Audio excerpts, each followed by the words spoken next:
Welcome, everyone, back to the Getting Real in Real Estate podcast. I'm your host, Nadine Alicia, and I have with us today Jeff Veal, a fellow student in the Pace Morby Subto Community. Welcome, Jeff. We're happy to have you here. Thanks for joining us today. Thank you. Glad to be here. So, Jeff, tell us about yourself. I've learned a little bit about you already, but I want our viewers to learn more about you and what you're into. So, welcome and tell us about yourself. Thank you. Thank you. Yeah, my name's Jeff Veal, born and raised in Chicago, on the south side of Chicago, Chatham and Beverly, for those who are familiar with Chicago.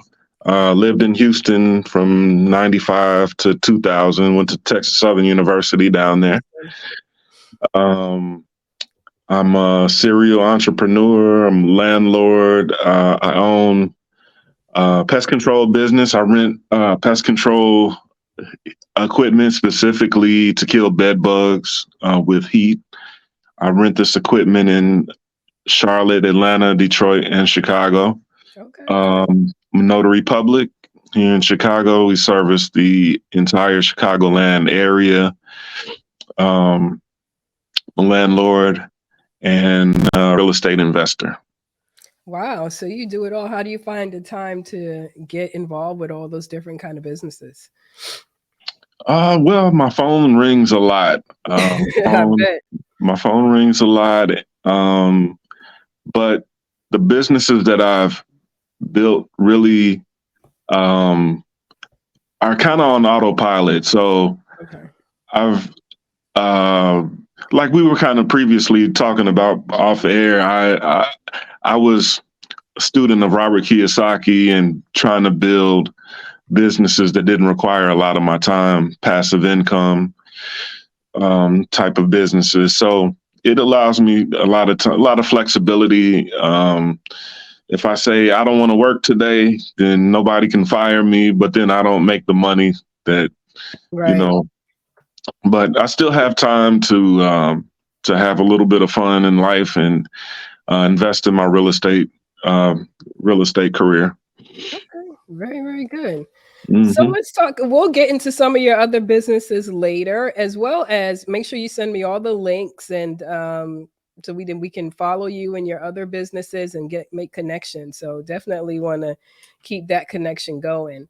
Oh But yeah, most definitely. tell us about when you got started in real estate investing or how you got started. Okay. So I've been in and out of real estate for the last how many years? Maybe 10 to 15 years, where I've done a lot of things just kind of on my own, off the top of my head. I've Yeah. owned a few rental properties, flipped a property. I have my real estate license. I do have my real estate license, but Okay. I was working on that on the side, and then at the time my main income was I had a janitorial business Oh. for 9 years, and my janitorial contract expired, and I had to deviate into trucking, which made me put my real estate On hold. license on hold Okay. and everything. So right now I'm in the process of getting that reinstated. But what led me to Subto, I had a notary customer. Mm-hmm. It was a young lady. She looks like she's about 23 years old. She called me 3 days in a row, which is unusual. In my notary business, we usually people call once, maybe twice at the most, and that's usually over like months or years time. Right. But she called me 3 days in a row, so I started getting curious. So I asked her, what are you doing now? What kind of business are you into? And she told me that she flips houses virtually in Jacksonville. So I said, okay. I said, wow, okay, so that's interesting. And I drove off. Mm-hmm. And as I'm driving off, I'm like, wait, I need to ask you more questions. Like that's interesting. Right. Yeah. So she said that she signed up for a course called Astro Flipping, Mm-hmm. and I did my research in that. And I forgot to let me jump Another back wait, another business? a second. No, Oh, about this person, okay. and she was driving a like a brand new Porsche truck too. At 23, 23. 23 years old, own a building, buying real estate, flipping real estate in other states.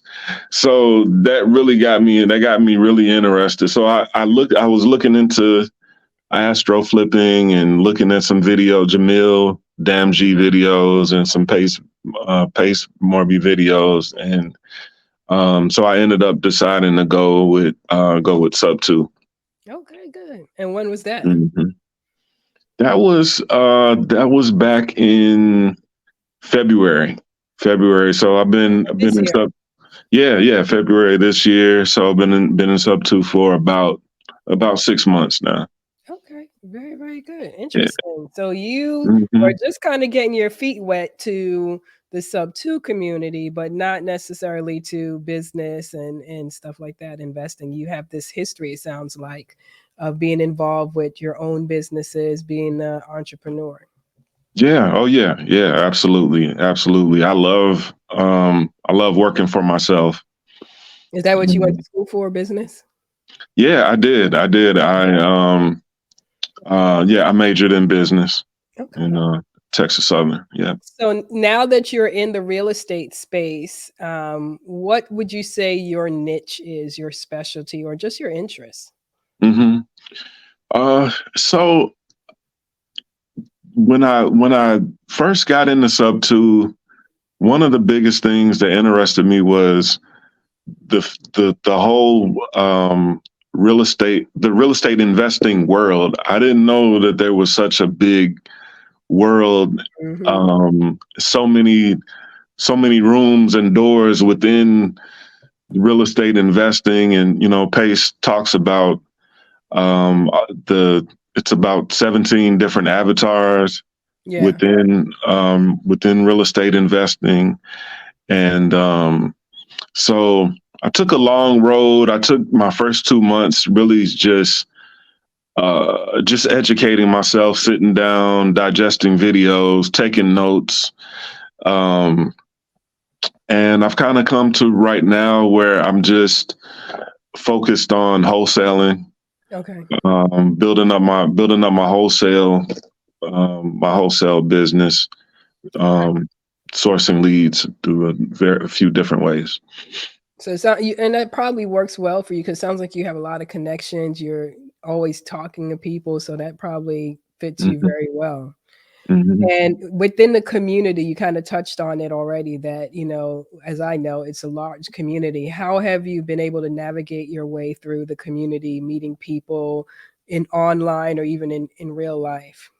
Yeah. Well, I know one of the things that I noticed um, earlier on toward the beginning was I would study, and then I would start to take action, and Mhm. then I would get stuck. Yeah. I would get stuck on a thing, and I would just the stuck felt like, well, what do I do now? Like, Mhm. um where do I go? And then every time that I would reach one of those like stuck places or plateaus or whatever you want to call it, I would somebody would be cool and kind enough to get on the phone with me and give me a fresh perspective and kind of show me, which direction to kind of go to keep the momentum going. So Yeah. I really do believe in in having a community that you can rely on and fall back on, and and ask questions. And I see people in our network that um are doing a lot of deals, and they're the leaders in the group, and sometimes they still have questions that they Yeah. come into the group and get answered. So um But to another part of your question about how I'm meeting people, I got to give a shout out to one of my best friends in the mentorship, Adrian Miller. He told me to to network to network to my notary public customers, and it took a few weeks for that seed to germinate within me. But then I started to tell all of my notary customers about, that I buy houses, I'm an investor. And then when I started to look at it deeper, I said, well, the people that are getting notaries are people that are getting divorces. So, they have properties. And then there are a lot of times people that are buying and selling real estate themselves. And people with distressed property. So maybe the lesson right there is for any investors to look at you look at your existing network already, and the people that maybe your business is pulling you into contact with, they might be the best people to know about what you're doing. You can't be in business for yourself and be quiet about it, right? You got to tell people. Yeah. You never know. You never know where your connections are going to come from. They used to tell us in studying for my real estate license, like, you can't be a secret agent. So I like that. You can't be a secret investor. You got to TTP, always talking to people.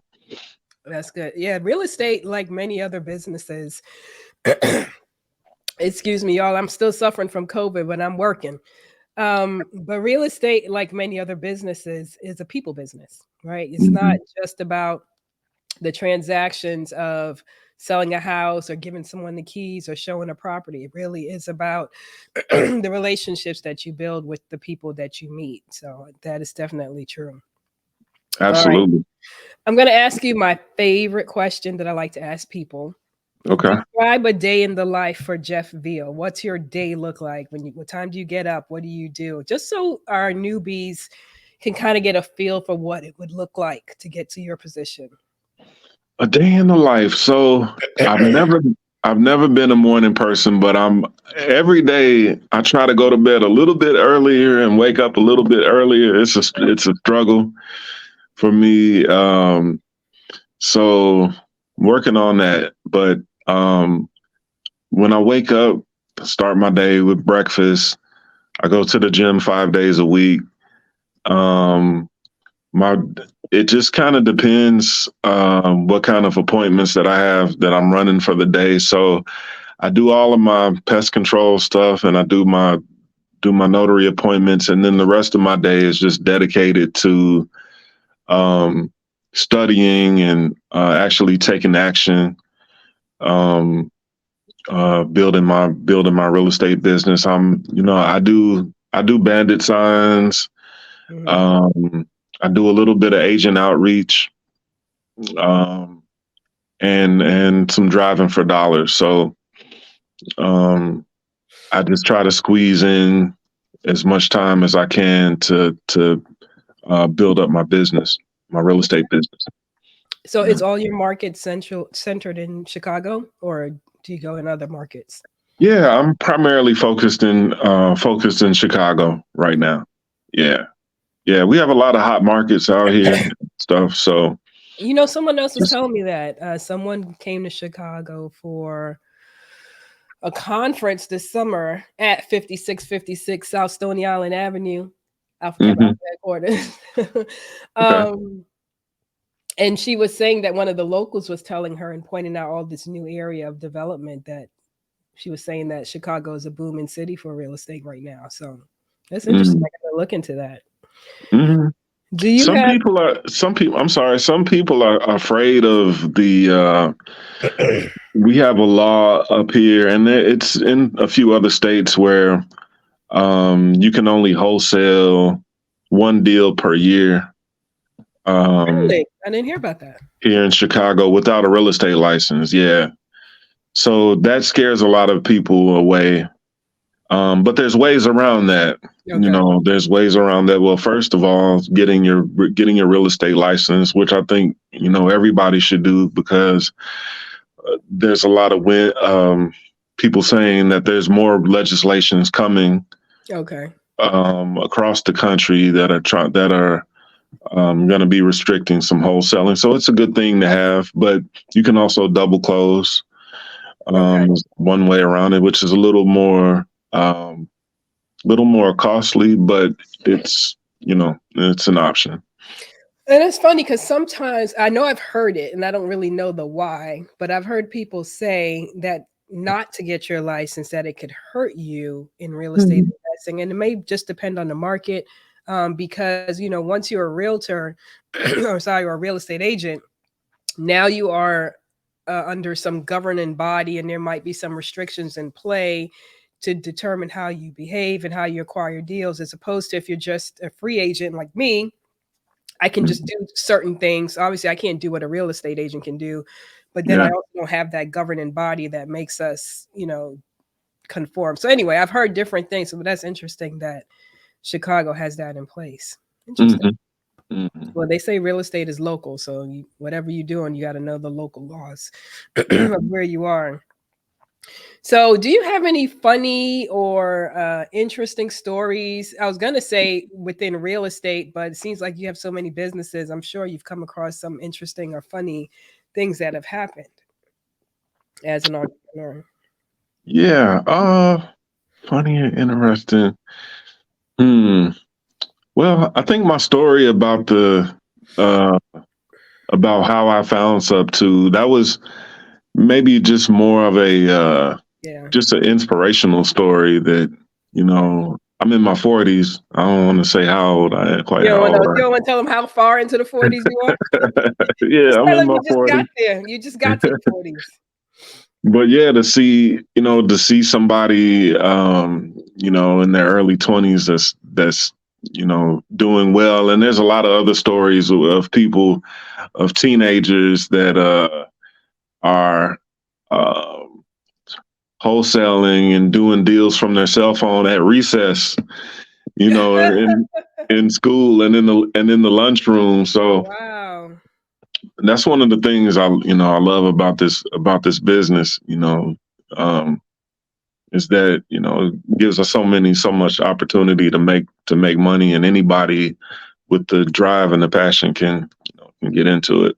Yeah, that's true. It really can level the playing field, and I'm glad you mentioned that because I want to vert a little bit into that arena because I always talk to my guest about this. So, real estate investing is another part of investing, which is another part of finances and personal finance and all of those sort of things. And historically, when we think about money and finance in this country, it conjures up this image of the good old boy network, right? Mhm, We mhm. think of when you say finance, you think of stock brokers, you think of Wall Street, you think of the young men in the boiler room and screaming out deals and all of that, or you think of the big dogs like Morgan Stanley with the buttoned up suits and very Mhm. very conservative when you think about the money and finance industry.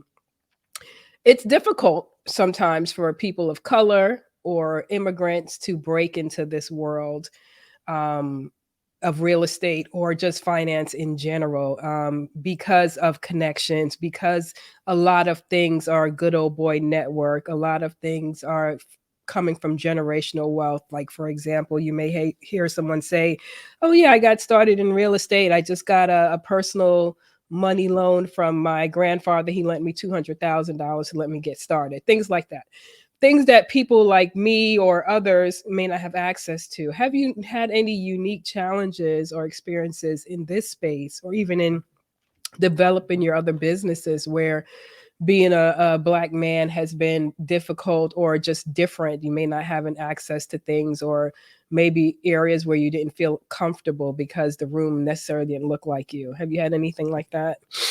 Mm. Yeah, I'm a person that believe some people believe that there's no more racism, like Mhm. racism is dead. I'm not one of those people. I think it's something that's, embedded into our country specifically and our culture and our world. Right. Um, but so so my experience, um, what I seem to notice and encounter when I'm reaching out and maybe I need help with something, and then somebody says, "Well, I'm going to help you," and then they don't, Right. and then I wonder why. Mm-hmm. But you just don't know. You can't put your brain in somebody else's head. You don't know how somebody is actually perceiving you, and I think a lot of times, um, or at least a good amount of times, maybe it could have something to do with race, but Mm-hmm. other times people are actually busy. Yeah. A lot of people, um, that get into real estate are doing it are have other businesses going on. They have jobs, they're working, and then in their spare time, they're building their real estate business. So sometimes it's not personal. Sometimes when people, don't follow up with you or Right. don't give you the help that you need. Sometimes, a lot of times, just because they're actually just Busy. swamped. Yeah. Or Sure. because I was always a person who, like, if you text me, I'm gonna text you back, and but I've seen now that the more that I get into my real estate business, I'm actually missing messages sometimes. Like, somebody will text me, send me a message, and then I'll look and I'll see, like, oh wow, they said something to me and I didn't respond back in July or something like Oh that, my goodness.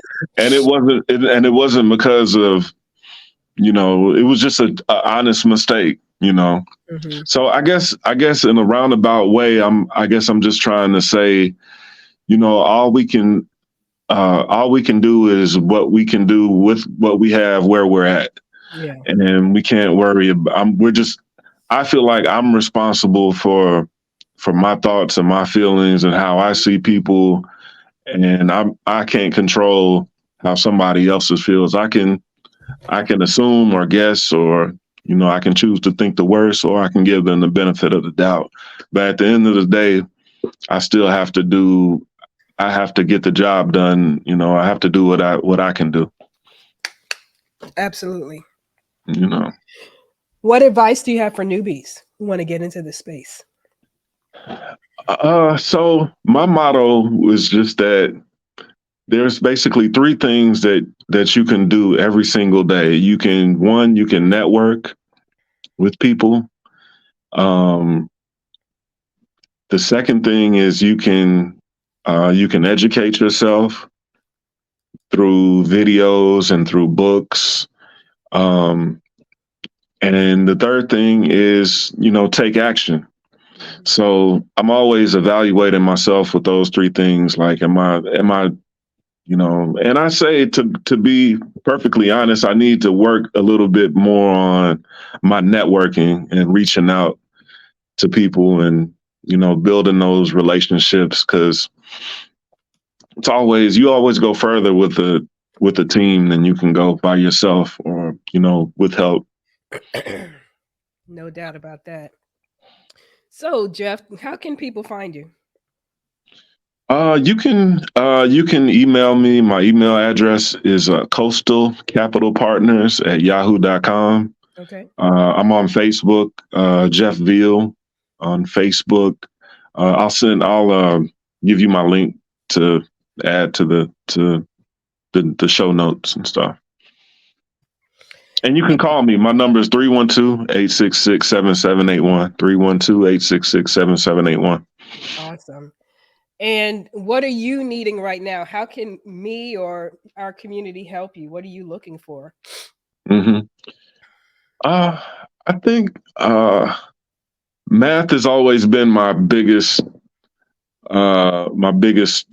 struggle. When I passed my real estate exam, that was the final frontier. Like I had to, I aced everything else on my real estate exam, but I kept failing because I was avoiding the math. And then when I studied the math, that's when that's when I actually passed. And here's a real good nugget for anybody that wants to get their real estate license. Mhm. There's some software called Exam Smart. Oh, I guarantee you, if you buy the software, it's only $50, and it's a study companion software. And if you study the software, you are guaranteed, and you start to score like 80 to 90% on it, you will pass your real estate exam like on your first try. I guarantee it. I've okay. told like 3 people about it, and they all passed on the first try, because Okay. people are wondering like, well, do you study the class notes? Do you study the book, or what? But you can really just study this Exam Smart. It's examsmart.com, and Okay. you will pass the real estate exam. And is But that for state exams or national exam? I think it's for all 50 states. They have it specifically for all 50 states. It's like a drop down menu where you pick out what state you're Oh, in. what And state you're in. Okay. Listen, mhm. they need to be sponsoring you, Jeff. You Yeah, need to yeah, reach out yeah. to them and get a sponsorship if you're getting people to buy their product and they're passing the exams and personal testimony. Yeah, yeah, absolutely. You're right about that. I didn't, but I kind of got away from the question too. I just want to say the biggest thing that I'm still working on is my underwriting. That's was Okay. what the roundabout way Way to that get I to was that. trying to So answer that. Yeah. you're looking out, and they have a good underwriting course in the community. I actually started it. I haven't finished it, but it's a lot of good info there too. Mm-hmm. Yeah, Mm-hmm. very, very good. All right. Anything else you want to share with our viewers before we go?